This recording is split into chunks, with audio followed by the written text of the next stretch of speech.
2021년 8월 1일 주일을 맞이해서 아브라함의 도고라고 하는 제목의 말씀으로 함께 은혜를 나누고자 합니다.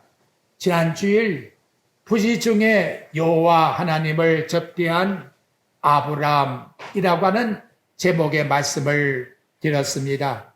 세상을 창조하신 거룩하신 하나님이 아브라함의 가정을 방문하셨는데, 이는 영존하시는 하나님이 시간 안에 있는 인간 세계에 오셨다는 뜻입니다.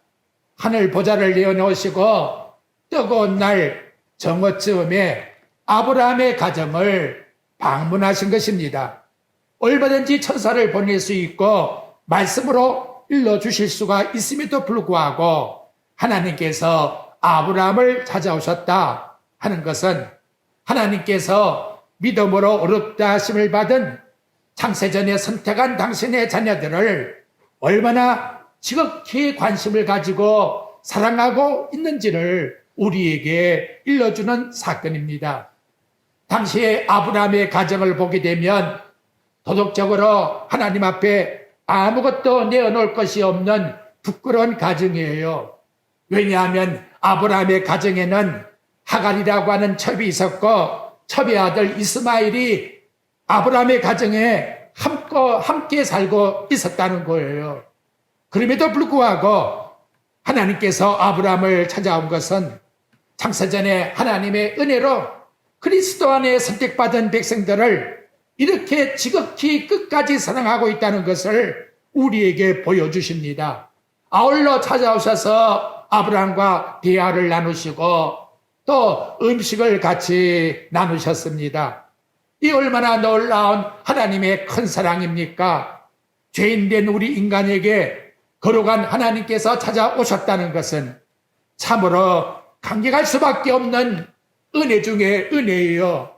이 세상 어떤 죄인도 희망을 가지고 살아갈 수 있는 그러한 사건이라는 것을 하나님이 얼마나 긍휼과 자비와 사랑이 크신가를 우리들에게 보여주는 말씀의 내용입니다. 아브라함은 천사들인 줄도 몰랐고 여호와 하나님이신 줄도 몰랐어요. 하지만 부지 중에 나아가서 그들을 영접했습니다. 그들을 향할 때에 자신은 종이라고 했고 찾아온 손님들은 주인님으로 모셨습니다. 그리고 급히 달려가서 기름지고 좋은 극상품 송아지를 잡아가지고 깍듯하게 대접을 하였다는 것이지요.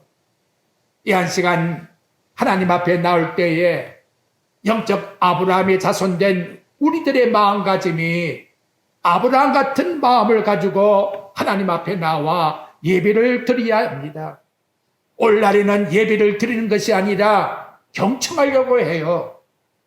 한번 말씀드리면 그것이 예배 드린 줄로 생각합니다. 한데 아브라함은 그렇지 않았어요. 성군 다윗도 시편 8장 4절부터 5절 말씀의 내용을 보게 되면 사람이 무엇이기에 주께서 그를 생각하시고 인자가 무엇이기에 주께서 그를 돌보시나이까. 그를 하나님보다 조금 못하게 하시고 영화와 종기로 활을 씌우셨다고.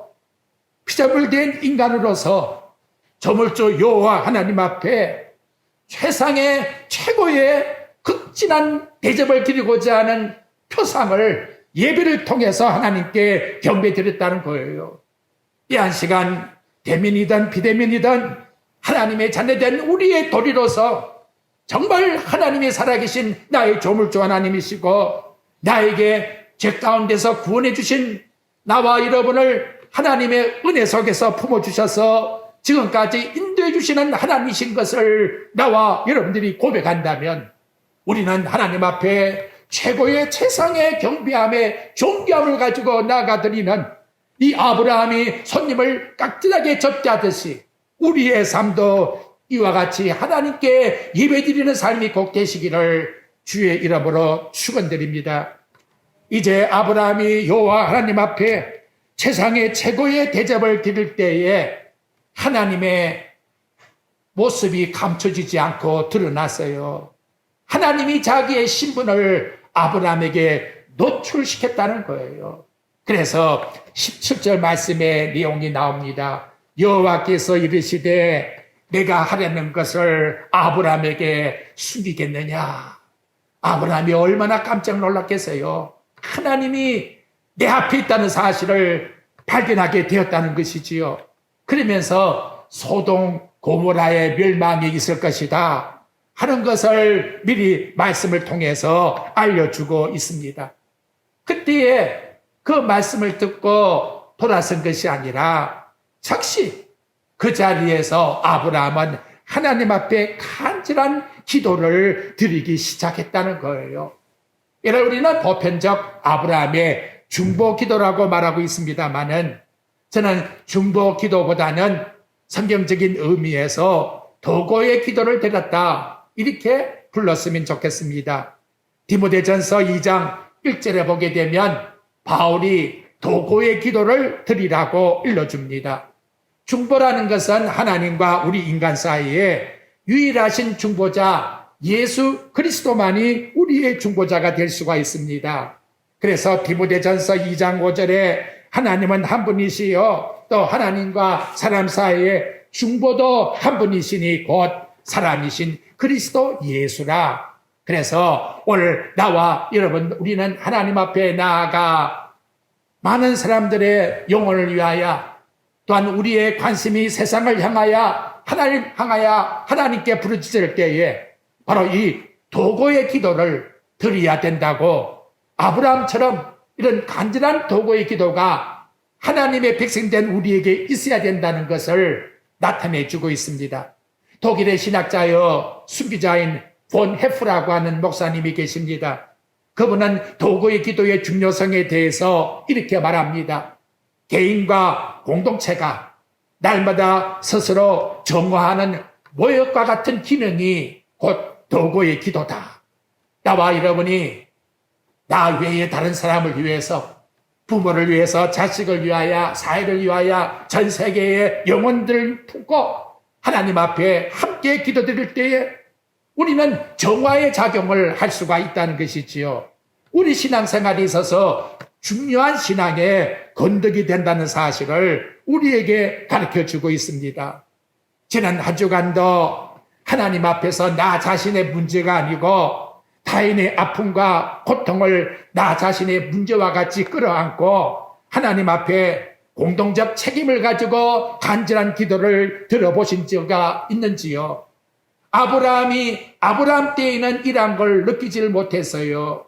그런데 아브라함이라고 하는 그래서 그가 모든 열국의 아비가 되었다고 하는 그와 같은 하나님 앞에서의 책임감을 가질 때에 비로소 아브라함에게는 모든 사람을 위해서 소돔 고모라에 멸망당하는 사람까지 마음에 품고서 하나님께 드리는 도구의 기도가 나타나고 있다는 것을 우리에게 보여주고 있습니다.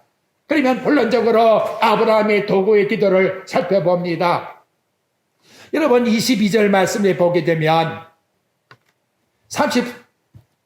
33절의 말씀에 보게 되면 여호와께서 아브라함과 말씀을 마치시고 가시니, 그러니까 여러분 지금 아브라함이 여호와 하나님께 기도드리는 것은 하늘에 계신 여호와 하나님을 향해서 기도드리는 것이 아니고 바로 앞에 있는 여호와 하나님과 대면에서 서로 대화를 나누듯이 기도를 드리고 있다는 것을 우리에게 알게 해주지요. 그렇죠? 여호와께서 아브라함과 말씀을 마치시고 이렇게 말씀을 합니다.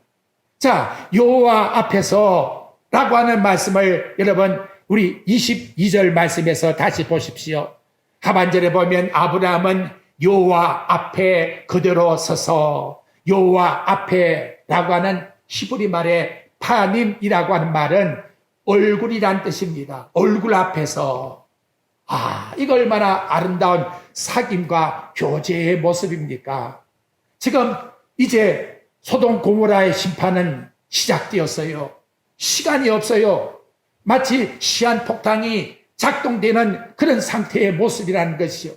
아브라함은 다급했어요. 그래서 뒤돌아서지 않고 하나님의 면전 앞에서 하나님 앞에 기도하기 시작했다. 라고 이렇게 오늘 우리에게 말씀해 주고 있습니다. 오늘 이런 모습을 우리에게 성경이 기록해서 보여주는 말씀이 뭘까요?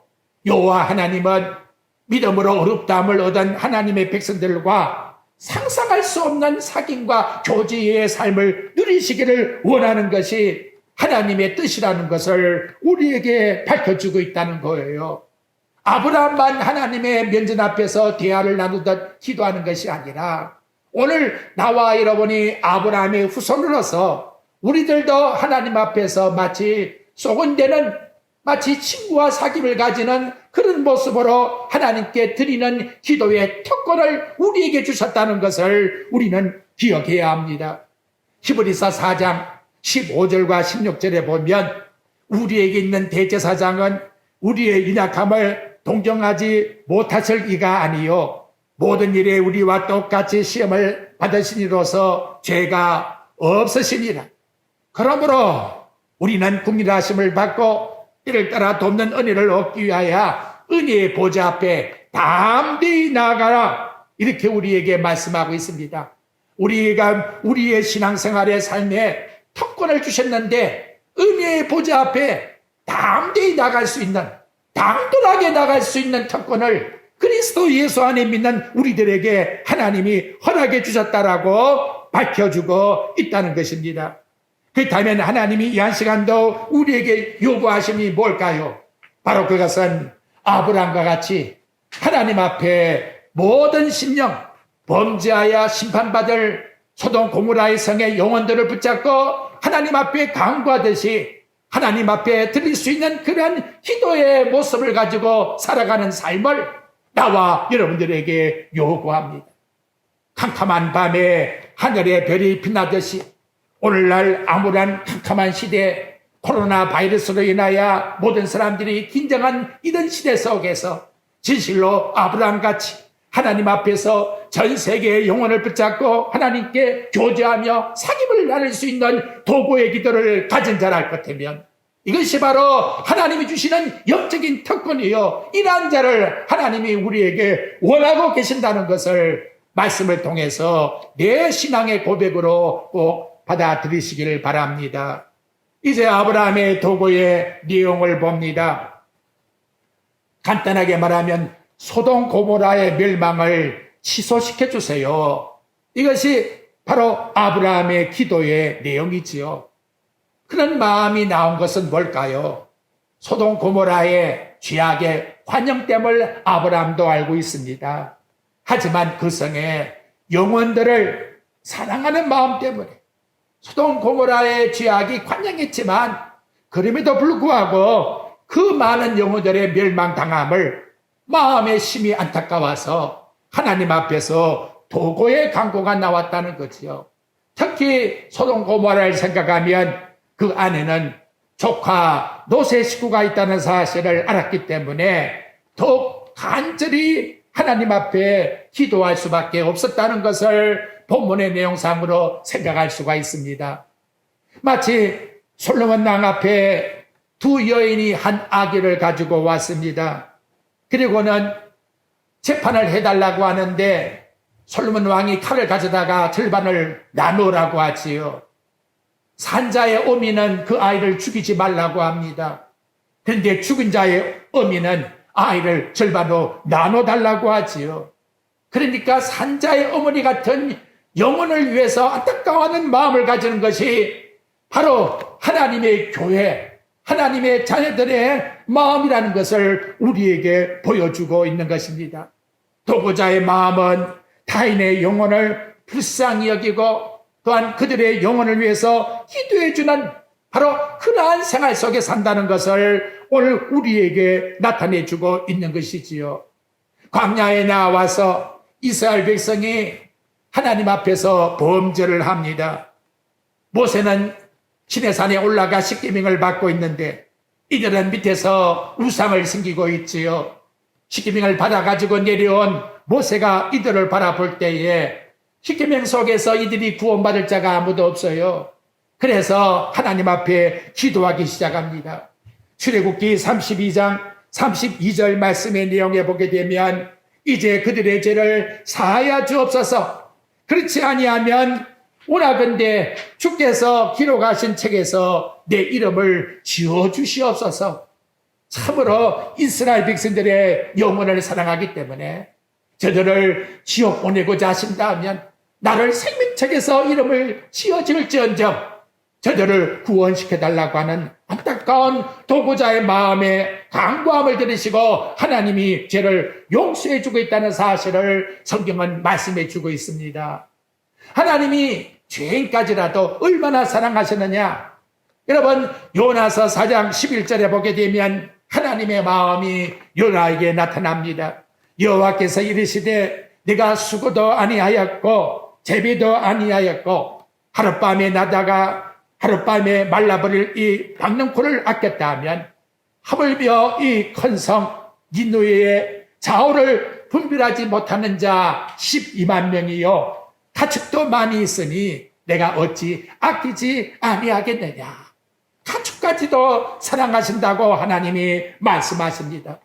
디모데전서 2장 4절에 보면 하나님은 모든 사람이 구원을 받으며 진리를 아는 데 이르기를 원하신다라고 영원히 하나님께 돌아와 하나님의 백성으로 구원받기를 원하시는 것이 하나님의 뜻이라고 이러한 마음을 품고서 하나님께 간구하는 도구자의 마음을 하나님께서는 기뻐하시고 아브라함은 열국의 아비가 된 아브라함이라고 하는 이름을 가질 때에 이 사명을 깨닫고 하나님께 기도드리고 있다는 것을 오늘 우리에게 말씀으로 가르쳐주고 있다는 것입니다. 여러분, 도고에 승리한 한 인물을 소개합니다. 1805년 독일 프레이센에서 출생해서 영국으로 가서 살았습니다. 교육도 제대로 받지 못했습니다. 물질도 없습니다. 세상에 권력도 가지지를 못했어요. 그러나 그는 엄청난 사역을 이루었습니다. 약 10,000명이 되는 고아를 사랑해서 양육시켰고 성경학교를 세워 약 10만 명이나 되는 주일 학생들을 양육시켰고 수백 명의 선교사를 파송했고 중국의 선교사 아버지인 허드슨 테일러를 비롯해서 많은 선교사들에게 2만 권이 넘는 성경책을 그때에 2만 권이 넘는 성경책을 주었다라고 말합니다. 그는 65년 동안 한국 돈으로 65억이나 되는 돈을 하나님이 주어서 큰 사역을 이루었습니다. 서점에 나가면 5만 번의 기도의 응답을 받은 인물이라고 책이 나와 있습니다. 그분이 바로 조지 물러입니다. 나이 80세에 신학교에 가서 강의할 때에 한 학생이 물어봅니다. 어떻게 목사님은 그렇게 큰 사역을 이루었습니까? 거기에 대한 답변을 하지 않고 그분은 그 자리에 무릎을 꿇고 앉아 두 손을 모으고 하나님께 기도드리는 모습을 보여주었습니다. 이것이 나의 비밀이요. 나의 비밀은 이것밖에 없어. 그리고 한 말이 있습니다. 오늘날 살아가는 생활 속에 빈곤함을 여러분들이 가지고 있다면 그 빈곤은 오직 하나, 기도의 빈곤 때문에 모든 빈곤이 일어나고 있는 것이요. 정말 그렇습니다, 여러분. 코로나 바이러스로 인하여 암울한 시대 속에서 우리 성도들이 부족함과 허탈함과 빈곤함을 가지고 살아간다고 마음이 느껴지고 있습니까? 영적으로 생각하면 하나님께 드려지는 기도의 빈곤이 우리의 모든 생활 속에 빈곤을 가져오게 되는 원인이 된다는 사실이에요. 우리 하나님 앞에 간구하고 기도할 때에 그것도 나를 위함이 아니라 타인을 위하여 하나님이 사랑하는 영혼들을 위하여 간구할 때에 바로 그러한 자를 통하여 하나님은 역사하시고 그들의 부족함을 채워주시고 그들이 하고자 하는 소원을 역사 속에서 이루어 나가셨다는 것이 하나님, 살아계신 하나님의 뜻인 것을 오늘 우리들에게 말씀을 통해서 나타내주고 있다는 것입니다. 세 번째, 아브라함의 도구의 특징을 살펴봅니다. 그의 기도는 끈기가 있어요. 한두 번 하고 끝난 것이 아닙니다. 여러분 보십시오. 24절 말씀의 내용을 통해서 보게 되면 50명이 시작되지요. 그것에 50명이 있으면 멸하시겠나이까? 다음 28절에 가보면 5명이 부족하면 어떻게 하시겠습니까? 29절에 가보면 40명이면 어떻게 하겠습니까? 30절에 가보면 30명이면 어떻게 하겠습니까? 31절에 가보게 되면 20명이면 어떻게 하겠습니까? 32절에 가보게 되면 마지막으로 의인 10명이면 어떻게 하겠습니까? 여러분 세워보십시오. 몇 번이나 면전에서 묻고 있습니까? 참 여러분 모르는 사람 앞에서 말할 때에는 별로 그런 게 느껴지지 않지만 바로 앞에 있는데 내 자식이라도 아버지 이거 해주세요. 그만 귀찮아. 6번씩이나 그렇게 강구하는데도 하나님은 귀찮다 소리를 안 해요. 그게 좋다는 거예요. 이게 하나님 아버지의 마음이라는 것이지요. 그러면서 아브라함이 주여 노하지 마옵소서 2번씩이나 이렇게 노하지 말라고 또 하나님 앞에 이렇게 간구를 하고 있다는 거지요. 도구의 이 끊기라는 거, 기도에 있어서 중간에 포기하지 않고 끝까지 하나님 앞에 기도하는 거, 이거 정말로 우리에게 중요한 교훈입니다. 누가복음 18장 1절부터 8절 말씀에 가보게 되면 예수님께서 끊기의 기도에 대해서 우리들에게 말씀해 줍니다. 어떤 도시에 재판관이 있는데 그 재판관이 불의한 재판관이에요. 그러니까 불의하게 재판을 자꾸 한다는 거지요. 근데 이 과부가 한이 맺혀서 그 불의한 재판관을 찾아갔다는 거예요. 한 번 간 게 아니야. 매일같이 찾아갔다는 거예요. 근데 성경 본문은 그 누가복음 18장 3절에 보니까 자주 찾아갔다는 말로 말을 합니다. 재판관이 어떻게 생각했느냐? 이렇게 저 여자가 와서 번거롭게 나를 하니까 귀찮아서라도 이 문제를 풀어줘야 되겠다. 그래서 5절에 보면 나를 괴롭게 한다. 번거롭게 함을 자기는 괴로움으로 느끼고 그 문제를 풀어줬다고 예수님이 예화를 들어서 말씀하면서 그 다음 하신 말씀이 뭐냐? 불의한 재판관의 말을 들으라. 지금 뭘 우리에게 일러주는가 너희들 한번 관심 가져보라. 하물며 하나님께서 밤낮 부르짖는 택하신 자의 원한을 풀어주지 않게 택하신 자, 창세전에 택한 당신의 백성들의 간구하는 소리를 왜 하나님께서 안 들어주시겠느냐? 이렇게 우리에게 말씀해 주고 있다는 거예요. 여러분, 목적을 두고 간구하면서 어떻게 끈질기게 기도해 보았습니까? 하나님의 응답을 받아 보았습니까? 저는 체험을 해 보았어요. 하나님 반드시 들어주십니다, 여러분.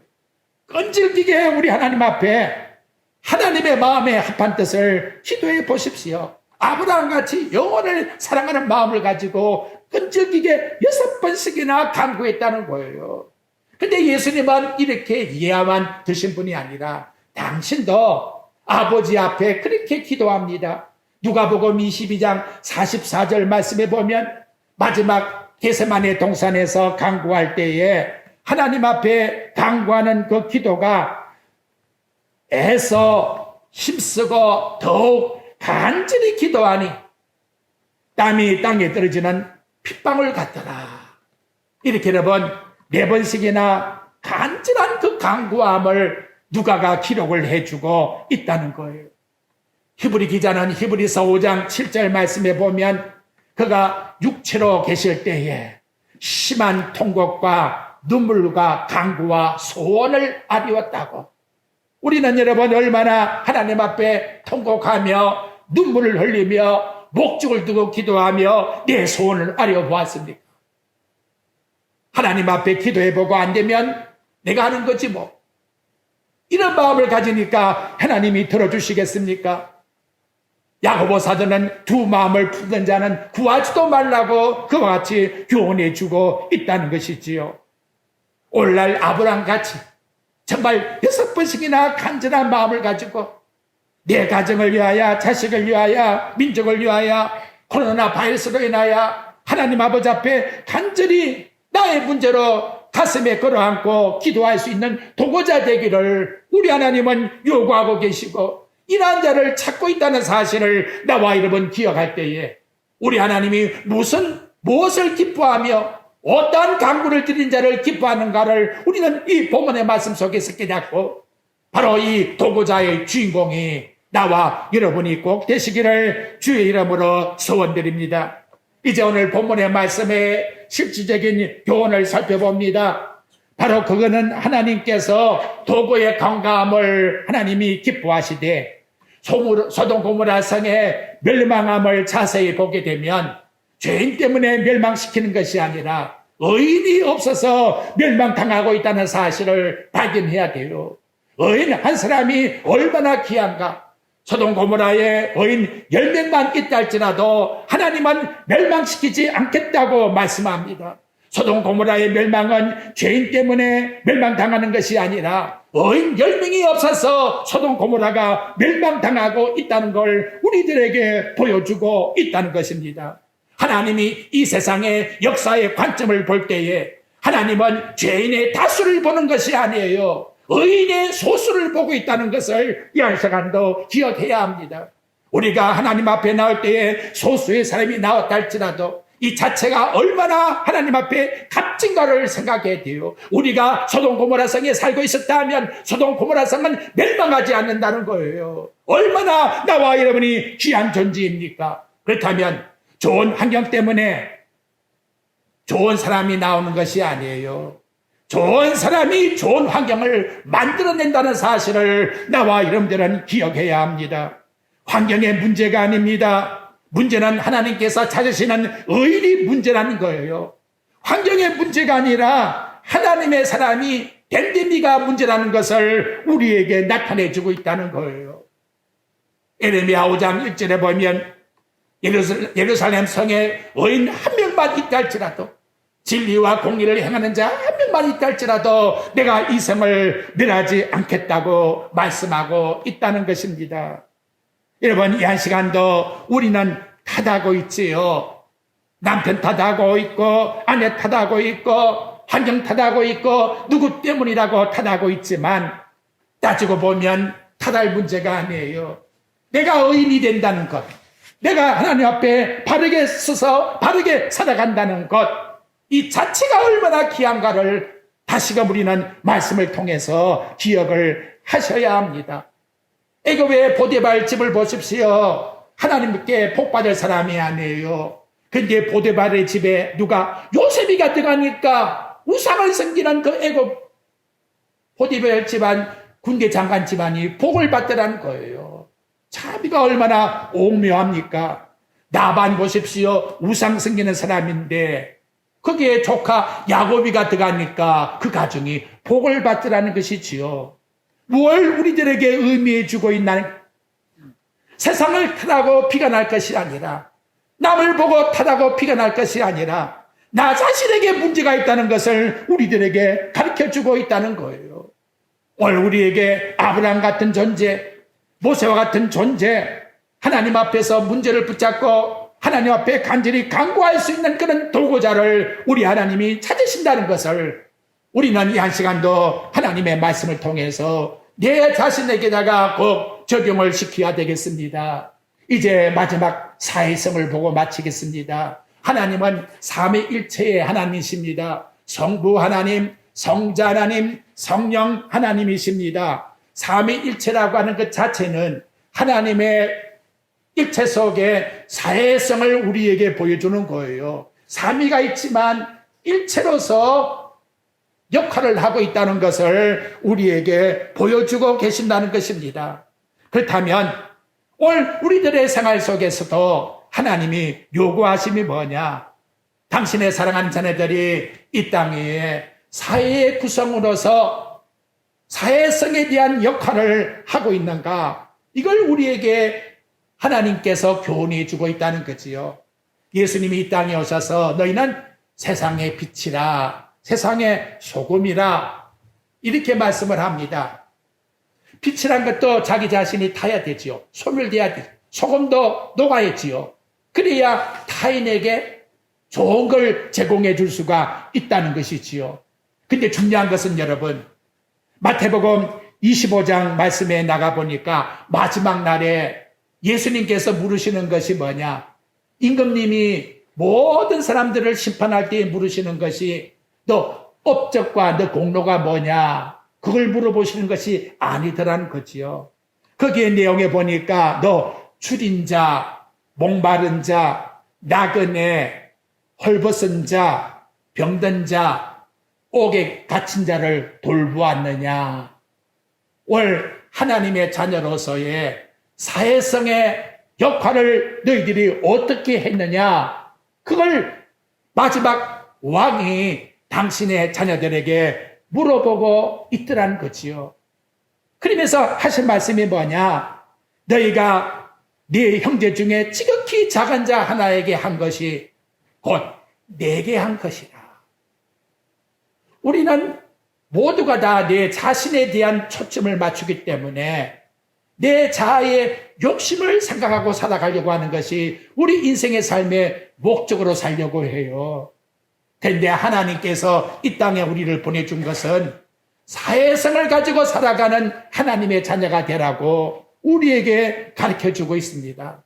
내 자신의 관점의 목적이 아니라 헐벗은 자, 불쌍한 자, 가난한 자, 나그네 된 자, 병든 자를 너희들은 얼마나 마음에 관심을 가지고 너희들은 그들을 위해서 강구하고 있느냐, 도구를 하고 있느냐, 얼마나 머릿속에 그러한 자를 생각하면서 살아가고 있느냐, 그걸 우리들에게 묻고 계신다는 것이지요.